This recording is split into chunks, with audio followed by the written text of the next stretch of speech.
The Minnesota Vikings are about to be in for a tough 2021 season, and let me tell you why. Perfect.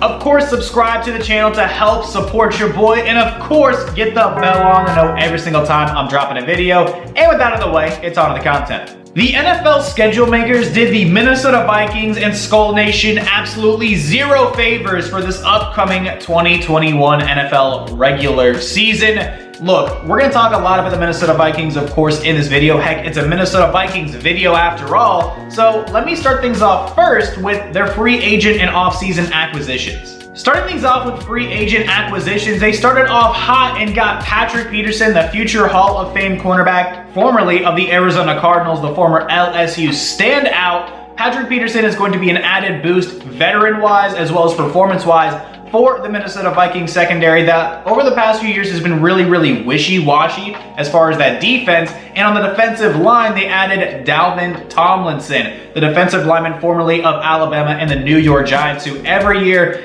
in the pros, he has improved, especially in the tackles for loss category. A huge run stuffer alongside Michael Pierce and Danielle Hunter is going to be a great addition for the Minnesota Vikings defensive line. And in the NFL draft, they added Christian Darrisaw, a big athletic presence on the left side of the offensive line. The offensive line being the weakest link, it seems, for the Minnesota Vikings offense over these past few years. Keeping Kirk Cousins upright, a huge priority to open up this offense even further. And Christian Darrisaw being their first round selection is going to do just that. But on the topic of the actual video here, the Minnesota Vikings, even with all of these roster additions, are in for a pretty rough 2021 NFL regular season, and honestly, I wish it wasn't that way. This opponent's list ahead of me is pretty stacked up, let's just be completely honest here, and even with some amazing talents like Dalvin Cook, Justin Jefferson, Adam Thielen on the offense, I don't know how well they're going to do against a lot of these defenses, and even with some amazing talents on the defensive side of the football. Eric Kendricks, Anthony Barr, Harrison Smith, and of course, like I mentioned already, Danielle Hunter. A lot of very good, very talented veteran players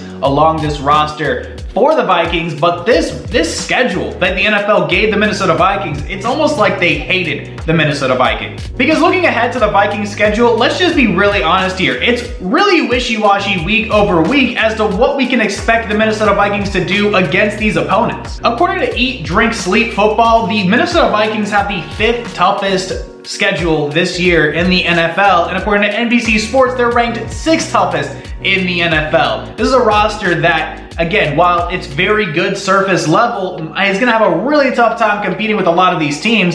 And it's not to say I have anything against the Vikings here, because they could compete in every single one of these games, but it's going to be really hard to make up a bunch of these wins in a lot of these very tight games, and I'm going to explain why week over week. Weeks 1 through 5 see the Minnesota Vikings taking on a couple of really interesting teams. Of course, you have the Cincinnati Bengals, the Detroit Lions, Arizona Cardinals, Seattle Seahawks, and the Cleveland Browns. Look, the Minnesota Vikings have a really interesting first 5 games, right? Cincinnati, that should be an easy win. A lot of pressures on Joe Burrow. It's going to be a wash there. Detroit, you should expect them to beat Dan Campbell and Jared Goff, but Arizona is a really tricky roster to pick up on, right? That offense is looking supercharged. It looks like it's going to get even better this year with Kyler Murray, DeAndre Hopkins, AJ Green.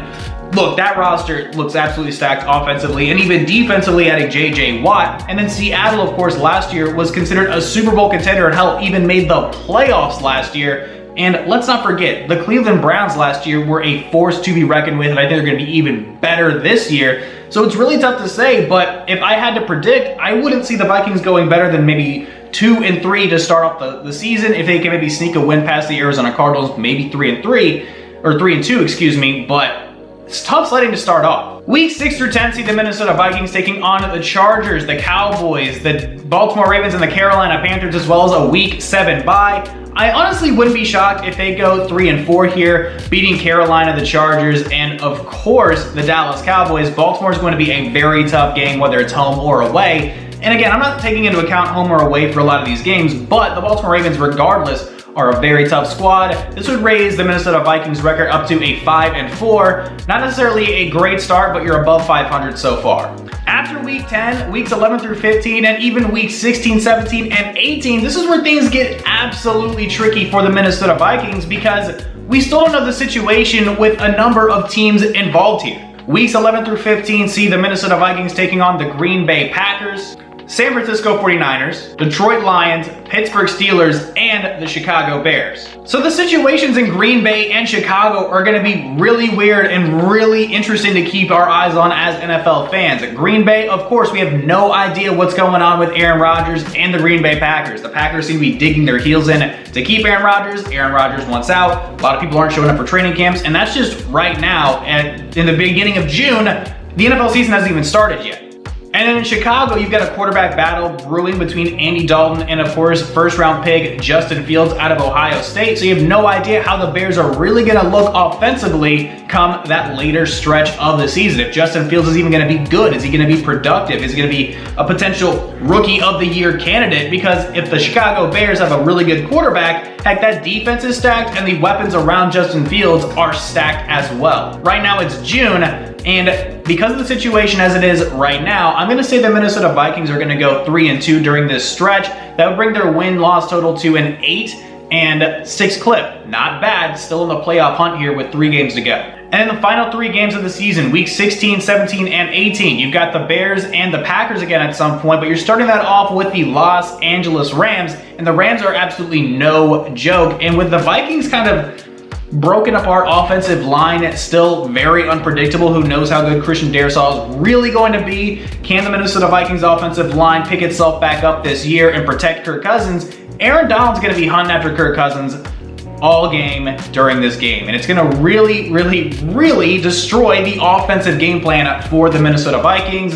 Who knows how that's actually going to break down, but I can't confidently say they're going to beat the LA Rams. If the Vikings are playing against Aaron Rodgers and the Green Bay Packers, I think the Packers could very well win that game. And who even knows what's going on with the Chicago Bears, but let's say they beat the Chicago Bears there, that would bring their win-loss record to a total of 9-8 on the season, and they could very well just be in the hunt for a wild card and possibly miss out on the playoffs. But this is a lot of really just far projecting, and honestly, I'm not gonna lie to you, just trying to fill in some of this offseason space with some content here. The Minnesota Vikings, who knows how good they're really going to be this year? Again, they have a ton of talent. Mike Zimmer is a fantastic coach as well. Who knows what the entire NFC North is going to look like come November, December this year. Heck, it's the beginning of June right now as I'm publishing and releasing and recording this video. So who even knows how things are going to pan out come, again, November, December, but this is just my very off in the distance prediction on the Minnesota Vikings season. This isn't me saying I hate the Minnesota Vikings. This isn't me saying I absolutely love the Minnesota Vikings, although I do love a lot of the players on the Minnesota Vikings. Fantasy owners, I absolutely go after Minnesota guys like Justin Jefferson, Dalvin Cook, Adam Thielen. They're going to be cooking this year, as they always do. But things are going to be really interesting, especially in the NFC North with Aaron Rodgers' situation, with Justin Fields' situation, with the new head coach and Dan Campbell and quarterback Jared Goff for the Detroit Lions. Who knows how the season's actually going to pan out? But again, this is just me looking far off into the distance and throwing some darts at the board and seeing what's going to stick, what could possibly be the narrative later on in the season, and, you know, honestly, just making some content for you people. It's the middle of the offseason. There's not a whole lot to talk about now that the NFL draft is over and free agency is over, but I appreciate you watching this video nonetheless. And Minnesota Vikings fans, I hope I didn't offend here. Again, just far off predictions here. These could absolutely be nothing by the time the season even rolls around, but it's just a prediction. I'm hoping for the best for the Minnesota Vikings, for Skol Nation, but who knows? Again, just me projecting, looking at the schedule, looking at the rosters, and not super confident they're going to win all these games, but not for no good reason. The Minnesota Vikings are a very competitive team, and I like their chances in a lot of these games, but not enough to say definitively that during some of these stretches they're going to just dogpile on some of these teams. So who knows? But with all that nonsense out of the way, thank you so much for watching the video. And of course, subscribe to support the channel, like, comment, share, get the bell on to know every single time I'm dropping a video. My name is Tristan Rines, and I'm gonna catch you in the next one. Adios.